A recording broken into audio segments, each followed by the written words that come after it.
Um, All right, y'all. Welcome back to Shazi Gavel, because today's courtroom moment is one of those cases where the judge is basically staring at the file like, how is one man even doing all this? We've got multiple felony cases. We've got a global offer being discussed upstairs, which is courtroom language for, this is such a mess we need to bundle it all into one giant deal before it gets worse. And trust me, it does get worse. We're talking alleged felonious assaults, resisting officers like it's a sport, and even receiving or concealing a stolen vehicle. The defendant, Christopher Allen Young, isn't just facing one bad day in court. He's facing a whole season finale of chaos. And the twist? This isn't even a trial yet. And this is the early phase. The kind of hearing where the judge decides whether these cases move forward. And then suddenly it turns into a bond battle where the court has to answer one of the toughest questions in criminal justice. Do you release someone who's already shown a pattern of ignoring court? Or do you keep them locked up because public safety comes first? So stick around because Judge Middleton doesn't just rule. He breaks down the whole timeline like a prosecutor with receipts. all right, so we've got Luke, we've got David, we've got people. That took about 20 minutes of time we didn't have, but what are we going to do with Christopher Young? Maybe we could put it on the record, but my understanding is we've agreed to a global offer upstairs, so it will be, they'll all be bound over. Is Mr. Young here? Yes, Judge, he's in custody. He also wants to be heard on bond. The court will consider it before the waivers are entered. Would you prefer to do them on the record? I do have waiver sheets, but they're unsigned. I've got the waivers here. I'll do them on the record. That's going to take us a bit. All right, Michelle, or is he already getting him? Young, Christopher Young? I presume so, Your Honor. And which case are you folks here on? Okay, and which case are you on, sir? Oh, I thought you were in custody. Mr. Young is in custody. Oh, but you're here on that case? Yeah. Okay, gotcha. Are you Mr. Treestrom? Yes, sir.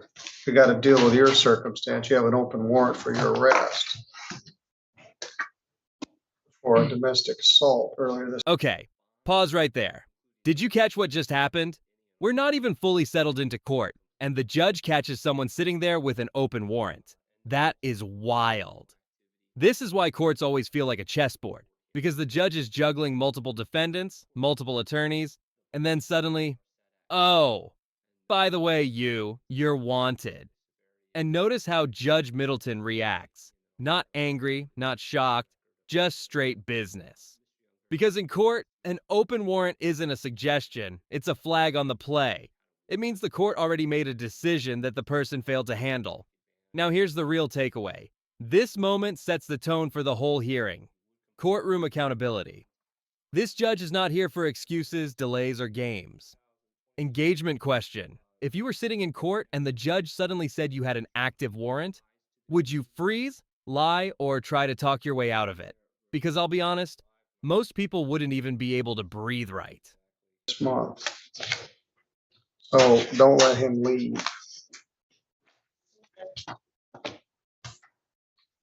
Luke, do you have all the waivers in Young? I do, yeah. All right, I have you all got them. four. All right, I think it'd be easier if Mr. Young just signed it next to me. all right, that's fine. Good afternoon. Thank you for your patience. We've been in here working on some other stuff. Are you Christopher Allen Young? Yes, I am. Mr. Young, you have 4 cases scheduled for this afternoon. Your lawyer, Luke Knopfsinger, is here. Also, prosecuting attorney David Marvin. Their attempt is to get all 4 of these cases bound over to circuit court and try to resolve everything in what we refer to as a global resolution. That means take care of all the cases at once. This part is super important because global resolution is one of those legal terms that sounds harmless. But it actually tells you how serious the situation is. A global plea offer usually means the prosecutor is saying, look, you've got multiple cases stacked up. Instead of fighting each one separately, we'll give you one package deal. That can benefit both sides. The court saves time, prosecutors avoid multiple trials, and the defendant potentially avoids the domino effect of separate sentences stacking higher and higher. But here's the catch, and it's a big one. When you waive the preliminary exam and bind everything over, you're basically agreeing. I'm not making the state prove probable cause at this stage. I'm moving this straight to circuit court. So you're trading a procedural right for speed and negotiation leverage. And this tells me the defense is playing strategy. They want the deal preserved before anything collapses. Question for you. If you were facing 4 cases at once, would you want a global deal? Or would you fight each charge separately hoping one falls apart? File number 23889 alleges that you did assault Matthew Treestrom with a jackhandle, but without intending to inflict great bodily harm. That's called felonious assault. It's punishable by up to 4 years in prison and a fine of up to $2,000. File 232127.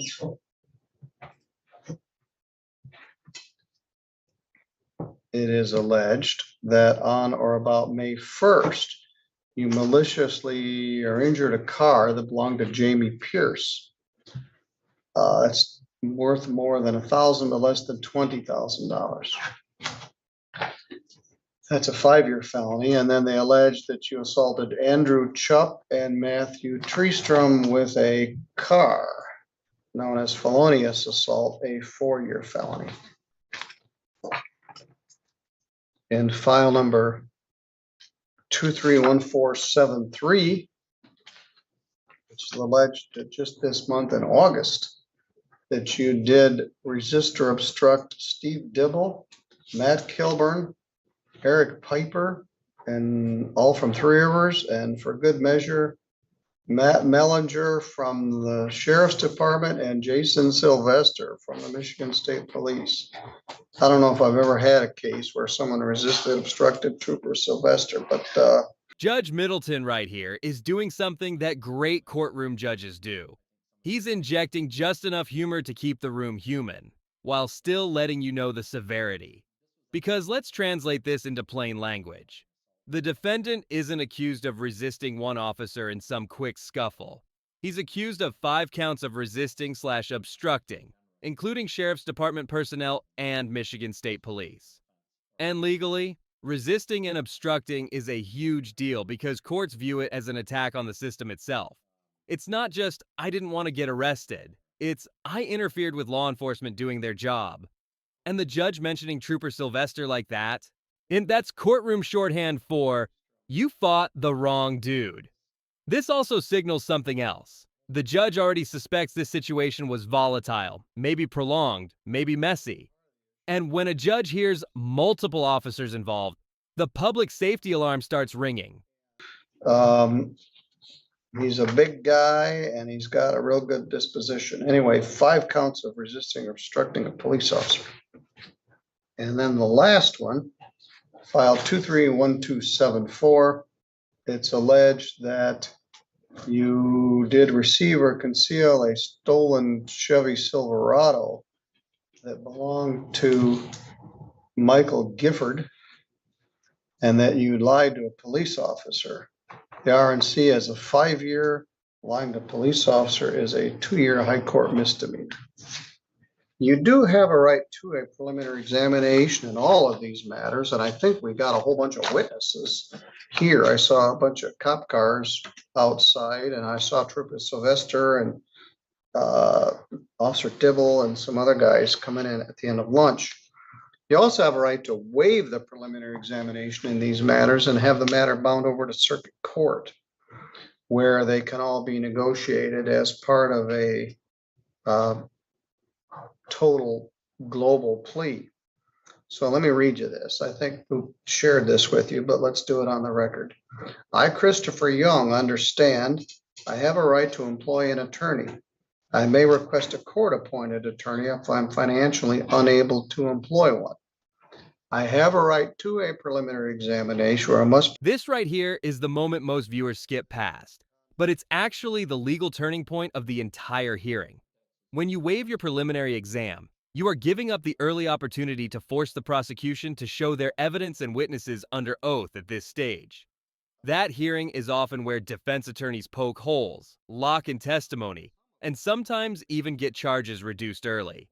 But by waiving it, Christopher Young is saying, let's not do this here. Let's go to circuit court and negotiate the global plea.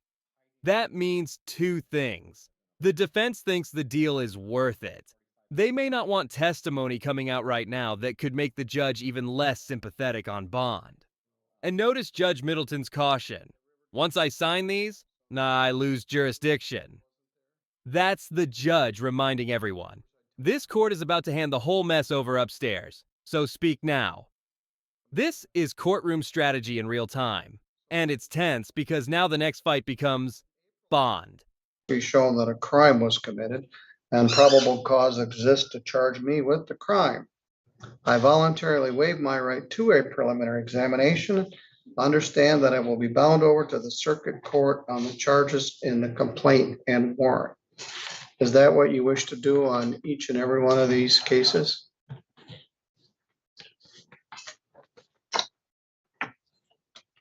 Yes. All right. And you've signed those. Right. Now, once I sign these, I lose jurisdiction, but I haven't signed anything yet. Mr. Knopfler wants to discuss bond here. Yes, Judge, thank you. Thank you. Court takes a look at, and I assume, well, the court is always well prepared, so I assume the court has looked at Mr. Young's criminal history, which is pretty scant, coming up until the earlier part of this year. Something just fell off there. And now we have these 4 felony cases. We do in fact have a global resolution.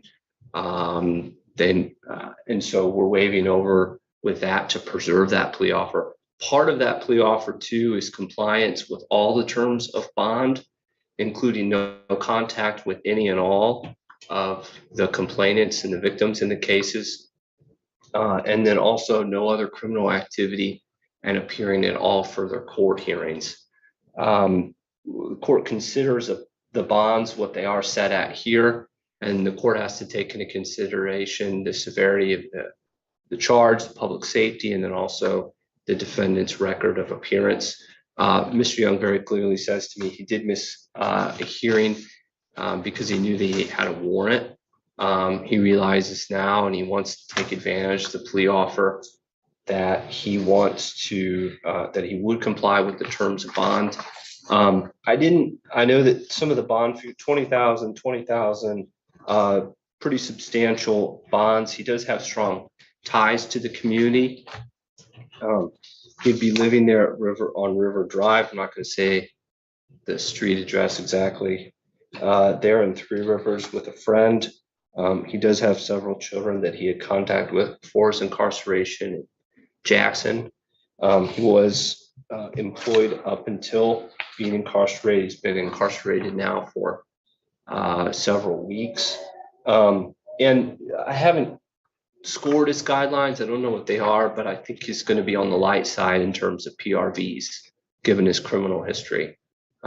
He's a relatively young man. And so for those reasons, Judge, I'd ask the court to reconsider the bond. Okay, defense counsel came in swinging. And honestly, this is what a good defense attorney has to do. He's building the argument brick by brick. Scant record, young defendant, ties to the community, kids, employment, all the classic don't keep him locked up factors. And he's making a crucial legal point. Bond isn't supposed to be punishment. Bond is supposed to ensure the defendant comes back to court, the public stays safe. The case proceeds properly. Now, PR bond, personal recognizance, is basically release without cash if the court believes the person will comply. But here's the problem. Defense counsel accidentally admits the most damaging fact. Young missed a hearing because he knew there was a warrant. That is the bond killer. Because the court now has proof of flight risk behavior.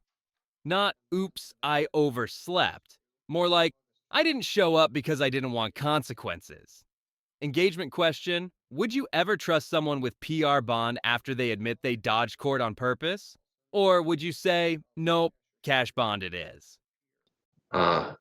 Given The client is asking for a PR bond, Judge, but I asked the courts to take all that into consideration.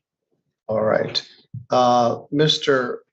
Marvin, do you have any position on this? I would not agree with the PR bond. There are signs that something did go awry. I think if I were to guess, I would say it was introduction of drugs and introduction of whatever company he was keeping. Because it's true that he went from 0 to, I think somebody said 900 miles an hour. And The prosecutor just dropped a powerful courtroom narrative: rapid escalation. In bond hearings, prosecutors don't need to prove guilt. They need to show risk. So when he says 0 to 900 miles an hour, he's framing the defendant as someone who spiraled quickly into violent, chaotic conduct. And if you're Judge Middleton, you're hearing, this wasn't one bad mistake. This was a full pattern. Also notice, the prosecutor doesn't outright claim he was on drugs. He says, if I were to guess. That's careful language. Prosecutors love staying just inside the boundary of what they can ethically claim. But the core argument is deadly. Felony assaults multiple charges out of control PR bond too generous.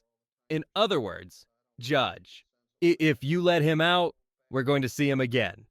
And let's be real, bond decisions are where judges get blamed later if things go wrong. They know that. So the prosecutor's pressure here is heavy.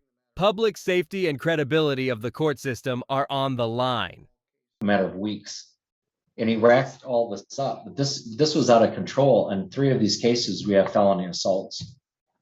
And again, it could be the people he's running with, but it just was out of control. And I think a PR bond is too generous for a person with this many charges and this serious of an offense or offenses.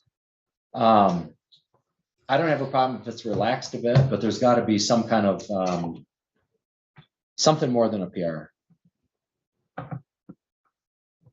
All right.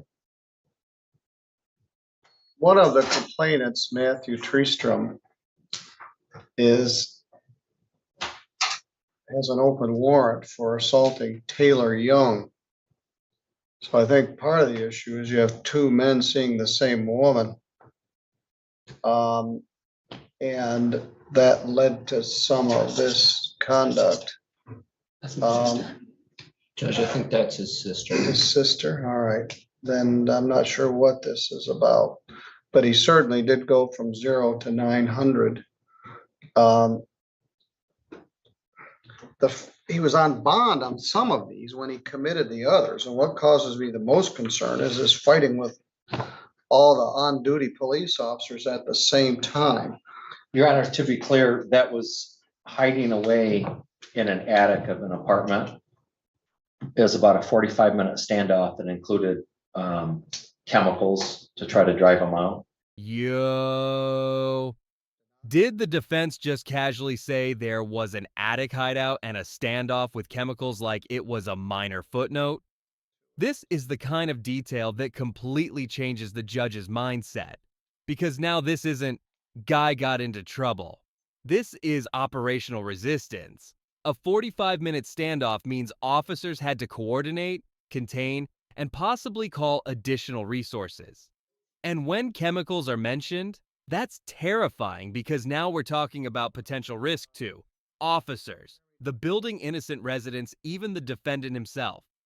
Judge Middleton's reaction is telling. He starts drilling into the timeline, locations, who lived there. That's not curiosity. That's the judge asking, how dangerous was this situation really?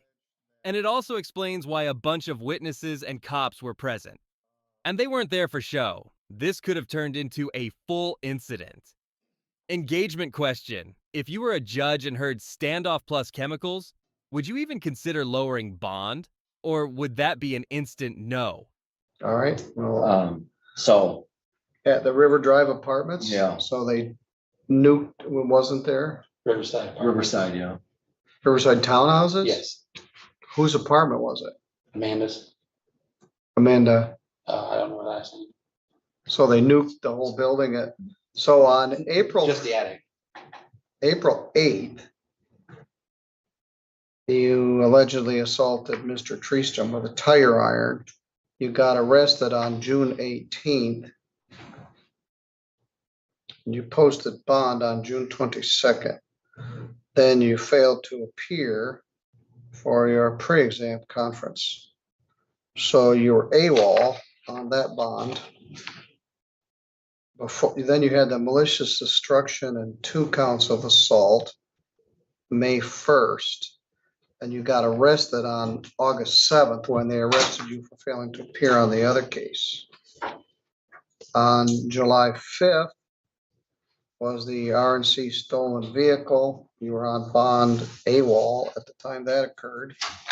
And then when they did finally arrest you on August 5th, you hid in the attic. Bond in the assault was originally $2,000, raised to $20,000 cash or surety when you failed to appear. Bond in the automobile assault and the malicious destruction is $20,000. Bond in the receiving, concealing, and lying to a police officer is $20,000 cash or surety. And in the R&O charges, it's $7,500 cash or surety. The motion's denied. This is a case of pay me now or pay me later. There's going to be a global plea offer. You were charged with a crime, posted a bond, failed to appear, committed 3 more crimes, 2 of which were assaultive, hid from the police, and you'll get credit for all the time you're serving, but I don't see the sense of letting you out just to go back into court, into jail. And you failed to appear and you committed other crimes while on bond, including assaultive offenses. So you can bring the matter up again in front of Judge Stutzman, but the motion in all cases to reduce bond is denied, and you can address it in circuit court. My advice is get this case moving faster rather than slower and get to a resolution. All right, you're free to go. That's what I'm gonna do. All right.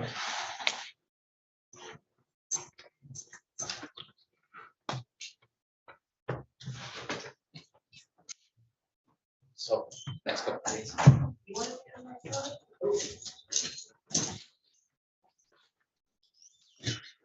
All right, Jeremy, don't go away. Matthew Thomas Treestrom has an open warrant for his arrest for assault and battery upon Taylor Young. It's alleged that